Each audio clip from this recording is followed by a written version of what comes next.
السلام علیکم ورحمۃ اللہ وبرکاتہ۔ دوستو، فی الحال سیریا کے اندر، ملک شام کے اندر جو کچھ ہوا، جو تختہ پلٹ ہوا، یقیناً آپ نے دیکھا، سنا، ساری کی ساری خبریں وہ آپ کے سامنے ہوں گی۔ آپ جانتے ہیں کہ سیریا کے اندر ایک لمبے زمانے سے حافظ الاسد کی حکومت تھی۔ انہوں نے تقریباً 20-25 سال حکومت کی۔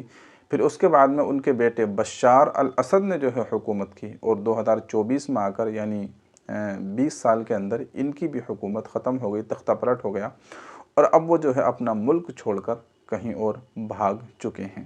تو آئیے ہم اس سلسلے میں جانتے ہیں کہ ملک شام کے بارے میں، سیریا کے بارے میں اللہ کے نبی علیہ السلام نے کیا فرمایا ہے، اور قرآن مجید کے اندر اس کے بارے میں کیا فرمایا گیا ہے۔ سب سے پہلے تو آپ یوں سمجھیے کہ دیکھیے، جو موجودہ سیریا ہے، ٹھیک ہے، اس کو انگلش میں سیریا کہتے ہیں، عربی، اور اردو میں اس کو ملک شام کہتے ہیں، ٹھیک ہے۔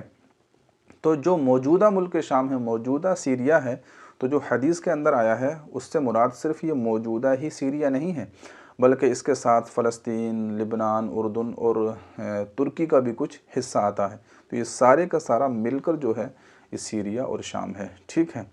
تو آئیے اب جانتے ہیں کہ اس سلسلے میں قرآن ہم سے کیا کہتا ہے، قرآن نے سیریا کے بارے میں کیا کچھ کہا ہے۔ تو بہت جگہ، بے شمار جگہ قرآن مجید کے اندر سیریا کا، شام کا ذکر آیا ہے۔ اللہ تبارک و تعالی نے ارشاد فرمایا ہے وَنَجَّيْنَاهُ وَلُوطًا إِلَى الْأَرْضِ الَّتِي بَارَكْنَا فِيهَا۔ تو یہاں پر جو ارض ہے، جو زمین ہے، اس زمین سے مراد جو ہے وہی ملک شام سیریا ہے۔ اسی طریقے سے اور بھی قرآن مجید کے اندر بہت جگہ ارض مقدسہ کا لفظ آیا ہے، اور اسی طریقے سے صرف ارض کا لفظ آیا ہے، یعنی زمین۔ تو اس زمین سے مراد جو ہے سیریا ہے، ملک شام ہے۔ اور اسی طریقے سے قرآن مجید کے اندر ایک جگہ اللہ تبارک و تعالیٰ کا ارشاد ہے، 30ویں پارے میں جو سورہ 3 ہے، وَالتِّينِ وَالزَّيْتُونِ۔ تو یہاں پر جو لفظ تین ہے، اس سے مراد بھی مفسرین فرماتے ہیں کہ ملک شام ہے۔ تو اس طرح کی بہت آیات ایسی ہیں کہ جن سے قرآن مجید کے اندر جس میں سیریا کی طرف اور شام کی طرف اشارہ کیا گیا ہے۔ آئیے اب جانتے ہیں اس سلسلے میں اللہ کے نبی علیہ السلام نے کیا بیان فرمایا ہے۔ بہت ساری حدیثیں میرے سامنے ہیں، تو میں آپ کو ایک ایک کر کے حدیث سناؤں گا۔ یقیناً آپ ایک ایک حدیث سنتے جائیں گے تو آپ کے ایمان کے اندر تازگی پیدا ہو جائے گی، اور آپ کے ایمان کے اندر بڑھوتری اور اضافہ ہوتا رہے گا۔ تو آئیے ایک ایک کر کے ہم حدیث جانتے ہیں۔ دیکھیے، اللہ کے نبی علیہ السلام نے ارشاد فرمایا کہ میں نے دیکھا کہ میرے تکیے کے نیچے سے کتاب کا ایک بنیادی حصہ مجھ سے واپس لے لیا جا رہا ہے۔ میں نے نظروں سے اس کا تعاقب کیا، ادھر سے بہت نور پھوٹ رہا تھا۔ میں نے دیکھا کہ وہ شام میں رکھ دی گئی ہے، پس جب فتنے رونما ہوں گے تو ایمان جو ہے وہ شام میں ہوگا۔ تو یہ اللہ کے نبی علیہ السلام نے بیان فرمایا کہ جب فتنوں کا دور ہوگا، جیسا کہ آج چل رہا ہے، تو شام کے لوگوں کا ایمان بہت زیادہ مضبوط ہوگا۔ آئیے دوسری حدیث دیکھتے ہیں۔ اللہ کے نبی علیہ السلام نے ارشاد فرمایا، شام کتنی مبارک جگہ ہے۔ صحابہ کرام نے پوچھا، اے اللہ کے رسول علیہ السلام، ایسا کیوں ہے؟ تو رسول اللہ صلی اللہ علیہ وسلم نے جواب دیا، میں اللہ کے فرشتوں کو دیکھتا ہوں کہ انہوں نے شام کے اوپر اپنے پر پھیلائے ہوئے ہیں۔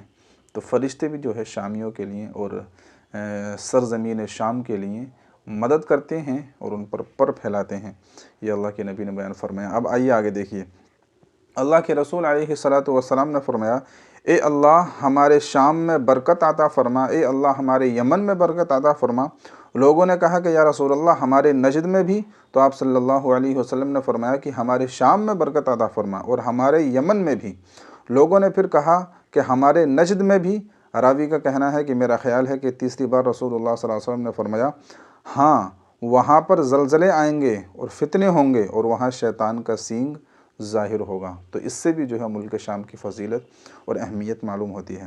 اب آئیے آگے دیکھیے، اللہ کے نبی علیہ السلام فرماتے ہیں، حضرت ابو ہریرہ رضی اللہ تعالیٰ عنہ سے مروی ہے کہ آپ علیہ السلام نے ارشاد فرمایا، میری امت کا ایک گروہ لڑتا رہے گا دمشق کے دروازے اور اس کے اطراف، اور بیت المقدس کے دروازوں اور اس کے اطراف، اور ان کی مخالفت کرنے والا ان کو کوئی نقصان نہیں پہنچا سکے گا، اور وہ حق پر قائم رہیں گے یہاں تک کہ قیامت آ جائے گی۔ تو دیکھیے کتنی خوبصورت یہ حدیث ہے۔ اب آئیے آگے میں آپ کو اور سناتا ہوں، بس آپ سنتے جائیے۔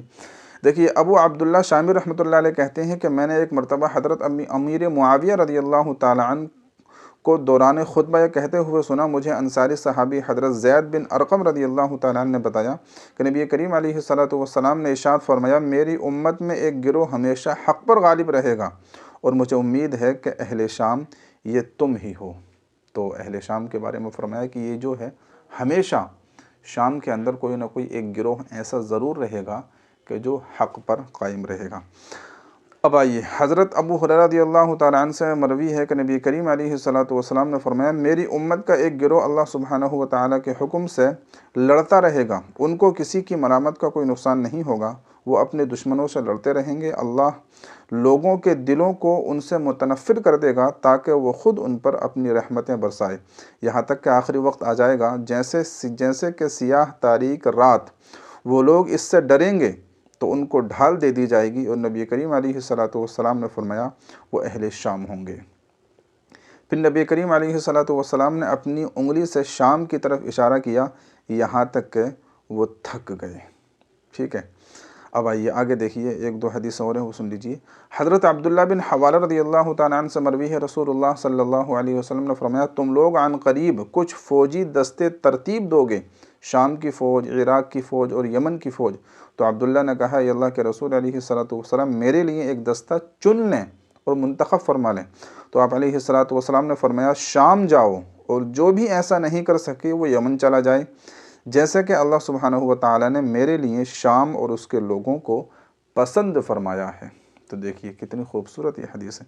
اب آئیے آگے دیکھیے، عبداللہ بن حوالہ رضی اللہ تعالیٰ عنہ کہتے ہیں کہ رسول اللہ صلی اللہ علیہ وسلم نے فرمایا، عن قریب ایسا وقت آئے گا کہ تم الگ الگ ٹکڑیوں میں بٹ جاؤ گے، ایک ٹکڑی شام میں، ایک یمن میں اور ایک عراق میں۔ ابن حوالہ نے کہا، اللہ کے رسول علیہ السلام مجھے بتائیے، اگر میں وہ زمانہ پاؤں تو کس ٹکڑی میں رہوں؟ تو آپ صلی اللہ علیہ وسلم نے فرمایا، اپنے اوپر شام کو لازم پکڑ لو، کیونکہ شام کا ملک اللہ کی بہترین سرزمین ہے، اللہ اس ملک میں اپنے نیک بندوں کو جمع کرے گا۔ اگر شام میں نہ رہنا چاہو تو اپنے یمن کو لازم پکڑ لو اور اپنے تالابوں سے پانی پلانا، کیونکہ اللہ نے مجھ سے شام اور اس کے باشندوں کی حفاظت کی ذمہ داری لے لی ہے۔ کتنی خوبصورت حدیث اللہ کے نبی علیہ السلام نے فرمائی، اور شام والوں کے لیے جو ہے یہ بہت بڑی فضیلت اور بہت بڑی خوشخبری اللہ کے نبی علیہ السلام نے سنائی ہے۔ اب آئیے ایک دو حدیث اور ہیں وہ میں آپ کو سنا دیتا ہوں۔ ابو امامہ باہلی رضی اللہ تعالیٰ عنہ سے مروی ہے، نبی کریم علیہ السلام نے فرمایا، اللہ نے میرا رخ شام کی طرف کیا ہے اور میری پیٹھ یمن کی طرف، اور مجھ سے کہا ہے، یہ محمد صلی اللہ علیہ وسلم، میں نے تمہارے سامنے غنیمتوں اور رزق کو رکھا ہے اور تمہارے پیچھے مدد رکھی ہے۔ ٹھیک ہے، تو یہ بھی دیکھیے، اس سے بھی شام کی فضیلت اور اہمیت معلوم ہوتی ہے۔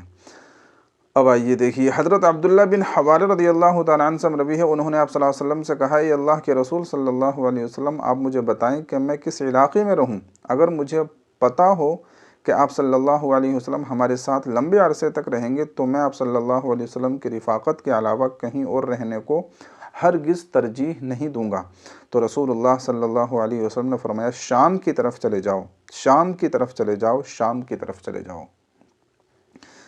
بس جب آپ صلی اللہ علیہ وسلم نے دیکھا کہ مجھے شام پسند نہیں ہے تو آپ صلی اللہ علیہ وسلم نے کہا، کیا تم جانتے ہو کہ اللہ تبارک و تعالیٰ اس بارے میں کیا فرماتا ہے؟ پھر آپ صلی اللہ علیہ وسلم نے کہا، شام میری زمینوں میں سے وہ منتخب اور پسندیدہ سرزمین ہے جہاں میں اپنے بہترین عابدوں کو داخل کرتا ہوں۔ تو کہنے کا مقصد یہ ہے کہ شام کے اندر جو لوگ ہوں گے وہ اللہ کی بہت ہی عبادت کرنے والے، اللہ سے ڈرنے والے، اور جو ہے اللہ کے حکموں پر زندگی گزارنے والے لوگ ہوں گے۔ کتنی بڑی فضیلت کی بات اللہ کے نبی علیہ السلام نے ملک شام اور سیریا کے بارے میں بیان فرمائی ہے۔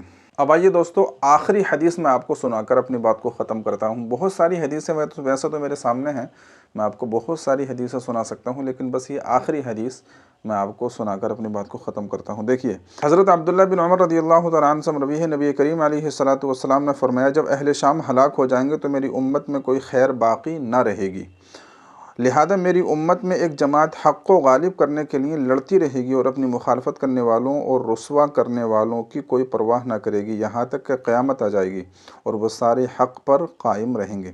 راوی کہتے ہیں کہ آپ صلی اللہ علیہ وسلم نے یہ فرماتے ہوئے شام کی طرف اشارہ کیا، شام کی طرف آپ صلی اللہ علیہ وسلم اشارہ کر رہے تھے۔ تو یہ تھیں کچھ حدیثیں جو میں نے آپ کو سیریا کے بارے میں، ملک شام کے بارے میں جو ہے سنائیں۔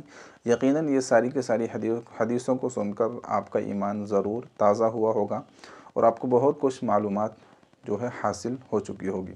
اب دیکھیے آج کل جو دنیا کے حالات ہیں اور جو ملک شام کے حالات ہیں، جس طریقے سے تختہ پلٹ ہوا ہے، تو اگر اللہ کے نبی علیہ الصلاۃ والسلام کی حدیث کی روشنی میں اگر دیکھا جائے تو یقیناً یہی سمجھ میں آتا ہے کہ اب جو ہے وہاں پر جس طریقے سے لوگ پریشان تھے اور مصیبتوں میں، صعوبتوں میں زندگی گزار رہے تھے، یقیناً جو ہے اب وہاں پر خوشحالی آئے گی۔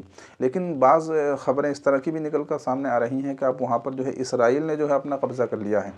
تو بہرحال جو پیشین گوئی اور جو باتیں اللہ کے نبی علیہ الصلاۃ والسلام نے بیان فرمائی ہیں، یقیناً وہ ساری کی ساری سچی ہیں اور ان کے اندر صداقت ہے، اس کے اندر ذرہ برابر بھی کوئی شک و شبہ کی گنجائش نہیں ہو سکتی ہے۔ تو ہو سکتا ہے جو اللہ کے نبی علیہ الصلاۃ والسلام نے بیان فرمایا، اب یہ اس کی شروعات ہو گئی، اس کا جو ہے آغاز ہو چکا ہے، ٹھیک ہے۔ تو اب ایک حکومت کا خاتمہ ہوا، تختہ پلٹ ہوا، وہ جو ہے ملک چھوڑ کر فرار ہو گیا، بھاگ گیا۔ اب اسی طریقے سے جو ملک شام کے آس پاس کے علاقے ہیں، فلسطین ہیں، وہاں پر جو ظلم و زیادتیاں ہو رہی ہیں تو وہ لوگ بھی جو ہے آزاد ہوں گے اور اسرائیل کا خاتمہ ہو، اور جو اللہ کے نبی علیہ الصلاۃ والسلام نے باتیں بیان فرمائی ہیں، جو پیشین گوئی کی ہے، رفتہ رفتہ جو ہے وہ ساری باتیں سچائی کی طرف جا رہی ہیں۔ ایسا جو ہے بظاہر اب معلوم ہو رہا ہے، اگر آپ اللہ کے نبی علیہ الصلاۃ والسلام کی حدیث کی روشنی میں دیکھیں تو، ٹھیک ہے۔ تو ساری باتیں ابھی جو ہے سچائی کے ساتھ ظاہر ہو جائیں، یہ کوئی ضروری نہیں ہے، آہستہ آہستہ جو ہے یہ پروسیس شروع ہو رہا ہے، اور یقیناً جو کچھ بھی اللہ اور اس کے رسول نے کہا ہے وہ سچا ہے، حق ہے، اس کے اندر ذرہ برابر بھی کوئی شک و شبہ کی گنجائش نہیں ہے۔ تو انشاءاللہ ایک دن ضرور اس دنیا سے جو ہے ظلم و ستم کا خاتمہ ہوگا، ایمان کا بول بالا ہوگا۔ باقی آپ لوگ اس سلسلے میں کیا کہنا چاہیں گے، آپ کی کیا رائے ہے، کمنٹ باکس میں اپنی رائے کا اظہار ضرور کیجیے گا۔ ملتے ہیں اب کسی اگلی ویڈیو میں۔ السلام علیکم ورحمۃ اللہ۔